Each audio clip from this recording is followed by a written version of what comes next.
ISKCON पक्षरु UK और URL रे पुणी अदिनिया रथयात्रा पाई विज्ञापन दिया जाइछि। अदिनिया रथयात्रा हेउछि इस्कॉन रो सांघातिक षडयंत्र।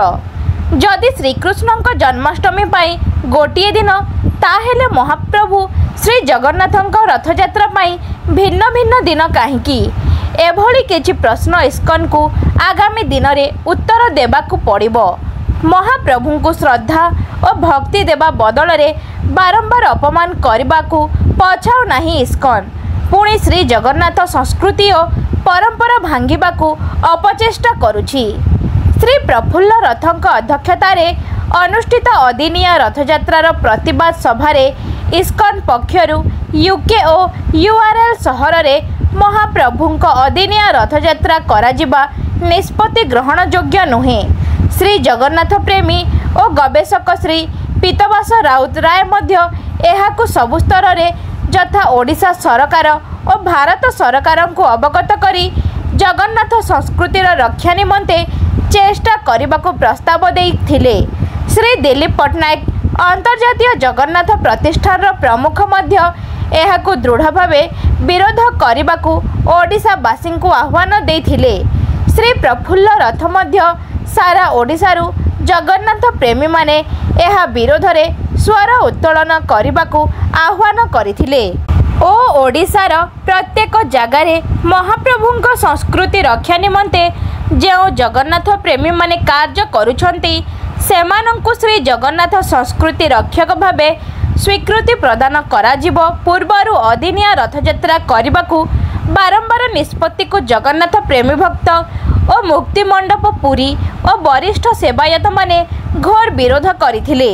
गजपति महाराज दिव्य सिंह देव मध्य पूर्वरु एही कार्यक्रम को निंदा करी एपरि न करबाकू इस्कॉन कर्तृपक्षंकु पूर्वरु जणाइथिले।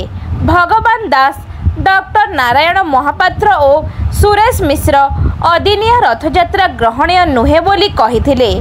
एही विषय रे आज जून 21 तारिख 4टा समय रे शहीदनगर सांस्कृतिक समिति विष्णु मंदिर कल्याण मंडप पाख शहीदनगर ठारे एक सांबादिक सम्मेलन रे उपस्थित रही समस्ते निजर आशीर्वचन देइथिले। डॉक्टर नारायण महापात्र श्री जगन्नाथ संस्कृति प्रचारक उपस्थित रही आलोचना करिसंती।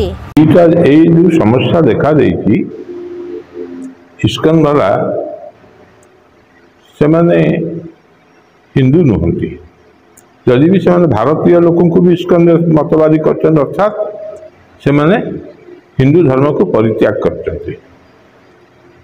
तांकर श्रीकृष्ण हूँ कि जगन्नाथ हूँ ये दुई ठाकुर को हिंदू मानकर ठाकुर को पूजा करवा बा तांको इष्ट करी ना गोटे धर्म करी लोक भुआ बुलेवा आदौ उचित नुहे।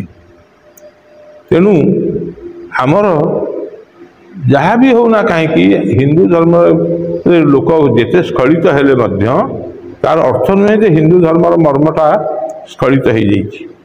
अतः मोर ये होगा कौन ना से समूल भाव में हिंदू धर्म को रक्षा करने इस्कॉन को हटेबा पड़ो। इस्कॉन रहिले लोके से प्रलुब्ध हे गोटे असहयोग आंदोलन भी हम विभिन्न भाव गोटे आम खाली गोटे बाटर गले आम सफल हवा ना तार गोटे एथिकल दिग जोटा कहते आम पट्टनायक कहते से दिगटा भी देखा पड़ो।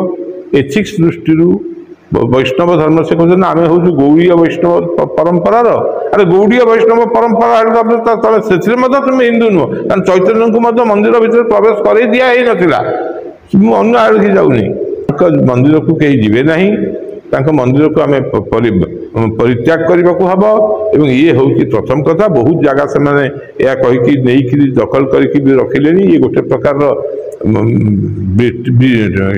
ईस्ट इंडिया कंपनी भाया एम बर्तमान गोटे ब्रिटिश डिप्लोमेसी रे भारत टाकू पुणी कबड़ित करने गोटे कलोनी करने धार्मिक कलोनी करने ये गोटे प्रचेषा को प्रतिहत करने को हम जो सबू मत गुड़िक मिसिक जो महानदी सृष्टि हम से महानदी रे स्रोत रे निश्चित भाव में इस्कॉन धूलिसात हो विश्वास मोर अच्छी जो शास्त्रीय मत अनुजाई आषाढ़ शुक्लपक्ष द्वितीय दिन ही रथयात्रा हुए, जोटा कि विभिन्न पुराण अच्छी और स्कंद पुराण में प्रांजल भाव में लिखा हुई।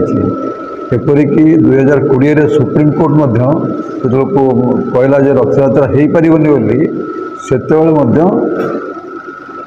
आमर कहला जदि रथयात्रा न हुए ताले 12 वर्ष धर न हो पार तार एत रही सांटिटी जहाँ कहुए माने तेणु रथयात्रा हम केवल से दिन हम ता व्यतीत अन्य कौन दिन हो पार ना कौन से मत बदल दि जाना बर्तमान जो प्रकार रथयात्रा होची एक प्रकार गोटे फार्स गोटे प्रवचन ये रथयात्रा दिने नुह सी गोटे कंटिन्यूअस कर माने मास मास धरी प्रत्येक दिन जब रथयात्रा हम ताले जगन्नाथ से एपरी आणिकी गोटे खेलना करवा यहाँ हूँ सबुठ बड़ विभ्रांतिकर जिनस जोटा कि आम शास्त्रीय मत नुहे एवं जगन्नाथ को लेकर कौन सी खेल हो पार ना केवल शास्त्र मतरे ही करा दिलीप कुमार पट्टनायक सभापति अंतर्जातिक श्री जगन्नाथ प्रतिष्ठान सभापति श्री रायरामल श्रुति परिषद आज जो आमर ये प्रेस मीट अदिनिया रथ यात्रा जोटा कि आम शास्त्रीय मत स्कंद पुराण रे क्लियर लिखाई आषाढ़ मास द्वितीय शुक्ल पक्ष रथ यात्रा पालित हम एटा आज नुहे आवाहन काल किंतु इस्कन संस्था ये एक इंटरनेशनल अंतर्जातिक स्तर संस्था से विभिन्न प्रकार अन्य दिन में करवा जहाँकि शास्त्रीय मत नुहे ये हूँ जगन्नाथ विरोधी एवं जगन्नाथ संस्कृति पर एक अपहास से माने करुछंती। वर्तमान मो मतरे इस्कन आउ धार्मिक संस्था वो धार्मिक चिंताधारा न थाई वर्तमान व्यवसायिक चिंताधारा रे तार उज्जीवित या आम दृढ़ भाव में प्रतिवाद करुचु।